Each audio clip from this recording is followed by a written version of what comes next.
मार्च महीने की शुरुआत के साथ ही कई नए नियम लागू हो रहे हैं और क्योंकि मार्च महीना फाइनेंशियल ईयर का आखिरी महीना है तो कई चीजों की डेडलाइन वाला महीना भी है। ऐसे में इन सभी का आपकी जेब पर असर पड़ने वाला है।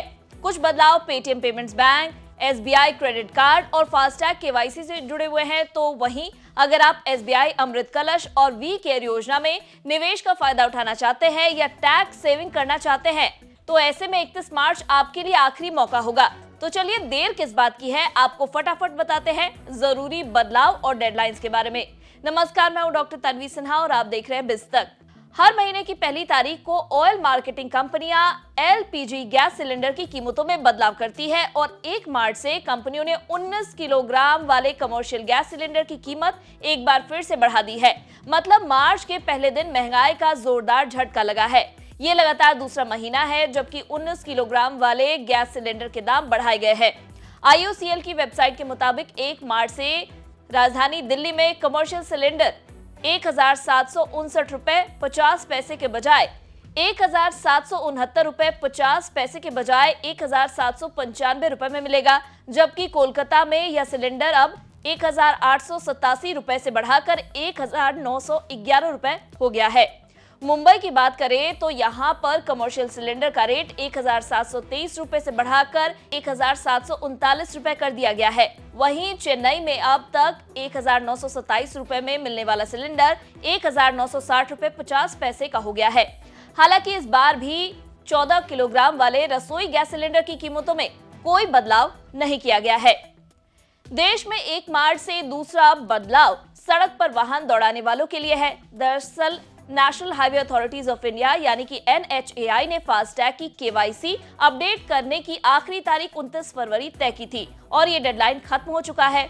जानकारी के अनुसार खबर तैयार किए जाने तक अंतिम तारीख को आगे बढ़ाने जैसा कोई नोटिफिकेशन सामने नहीं आया है। यानी इस बात पर सस्पेंस अभी भी बरकरार है कि क्या एनएचएआई फास्टैग केवाईसी अपडेट की डेडलाइन को और आगे बढ़ाता है या फिर केवाईसी प्रक्रिया पूरी नहीं होने पर national highway authorities of India की ओर से इसे डीएक्टिवेट और ब्लैकलिस्ट किया जा सकता है। वहीं केंद्र सरकार की ओर से कहा गया था कि 1 मार्च 2024 से जीएसटी के नियमों में बड़ा बदलाव होने वाला है। इसके तहत अब 5 करोड़ रुपए से अधिक का कारोबार करने वाले व्यापारी बिना ई इनवॉइस के ई वे बिल जारी नहीं कर पाएंगे।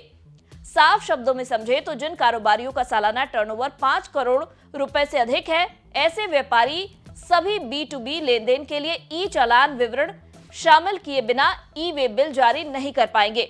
जीएसटी व्यवस्था के तहत 50,000 रुपए से अधिक के मूल्य का माल एक राज्य से दूसरे राज्य में भेजने के लिए ई वे बिल की जरूरत होती है। फरवरी महीना खत्म हो चुका है और त्योहारों भरे मार्च महीने की शुरुआत हो गई है। इस महीने बैंक जाने वाले लोगों के लिए बड़ी खबर है कि पूरे महीने में 14 दिन बैंकों में कामकाज नहीं होगा, यानी कि बैंक हॉलिडे रहेगा। ऐसे में अगर आपको अगले महीने बैंक से जुड़ा कोई जरूरी काम है तो आरबीआई द्वारा जारी मार्च महीने की बैंक हॉलिडे लिस्ट आप देखकर घर से निकले। दरअसल इस महीने महाशिवरात्रि से लेकर होली और गुड फ्राइडे जैसे तमाम मौकों पर बैंक बंद रहेंगे। मार्च महीना शुरू हो चुका है और इस महीने एक और बड़ा बदलाव एसबीआई क्रेडिट कार्ड यूजर्स के लिए होने वाला है। दरअसल देश के सबसे बड़े सरकारी बैंक यानी कि स्टेट बैंक ऑफ इंडिया ने अपने क्रेडिट कार्ड के नियमों में बदलाव का फैसला किया है। ये नए नियम इस महीने की 15 मार्च से लागू हो जाएंगे। इसके तहत एसबीआई अपने मिनिमम डे बिल कैलकुलेशन के नियम में बदलाव करने वाला है। हालांकि इसकी डेडलाइन की जानकारी बैंक के द्वारा यूजर्स को मेल के जरिए दे दी गई है। पेटीएम पर बैन जरूरी बदलावों में से एक है जो 15 मार्च के बाद प्रभावी होगा। आरबीआई ने पेटीएम पेमेंट्स बैंक को 29 फरवरी से नए ग्राहकों को बोर्डिंग पर रोक लगाने का निर्देश दिया था, लेकिन समय सीमा 15 मार्च तक बढ़ा दी गई थी। बता दें पेटीएम सबसे बड़े पेमेंट प्लेटफॉर्म में से एक है। वहीं यूआईडीआई की वेबसाइट के अनुसार अगर आपने पिछले 10 सालों में अपनी आधार जानकारी को अपडेट नहीं किया है तो आप इसे 14 मार्च तक मुफ्त में कर सकते हैं। इसके बाद आपको शुल्क देना पड़ेगा। अब बात करते हैं देश के सबसे बड़े पब्लिक सेक्टर बैंक एसबीआई के अमृत कलश योजना स्पेशल एफडी स्कीम के बारे में। इसमें निवेश करने की अंतिम तारीख 31 मार्च 2024 है।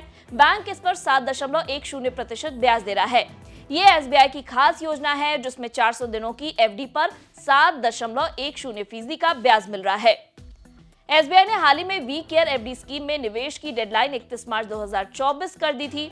एसबीआई ग्राहकों को अपनी वी केयर एफडी का बेस्ट ब्याज ऑफर कर रहा है। बैंक सीनियर सिटीजन को किसी भी एफडी पर सामान्य ग्राहक की तुलना में 0.50 अधिक ब्याज देता है।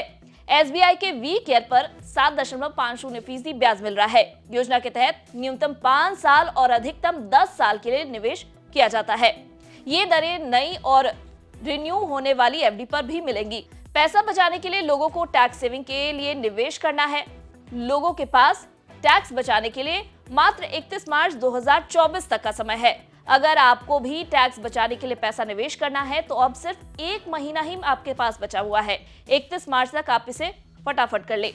एसबीआई 31 मार्च 2024 तक होम लोन पर भी ऑफर दे रहा है। जिन ग्राहकों का सिविल स्कोर 750 से 800 से अधिक है, उन्हें 8.60% पर ब्याज दे रहा है। ऑफर के बिना होम लोन पर ब्याज दर 9.15% है। उम्मीद है आपको हमारे इस वीडियो में दी गई जानकारी पसंद आई होगी। वीडियो पसंद आया हो तो इसे लाइक और शेयर करना ना भूलें। साथ ही बिजनेस जगत की खबरों से अपडेटेड रहने के लिए बने रहे हमारे साथ और देखते रहे बिज़तक आपके लिए लाया है प्रीमियम मेंबरशिप प्रोग्राम, जहां आपको मिलेंगे कई सारे फायदे, जिनमें मार्केट न्यूज़लेटर, लाइव चैट पर आपके सवालों के सबसे पहले जवाब, मार्केट आउटलुक, वीकेंड पर मार्केट स्कैन, एंकर्स के साथ चैट और भी बहुत कुछ। इस प्रीमियम सब्सक्रिप्शन में 3 तरह के प्लान्स हैं, सिल्वर, गोल्ड और प्लैटिनम, जिनकी शुरुआत मात्र 159 रुपए महीने से होती है। इससे जुड़ना भी बेहद आसान है।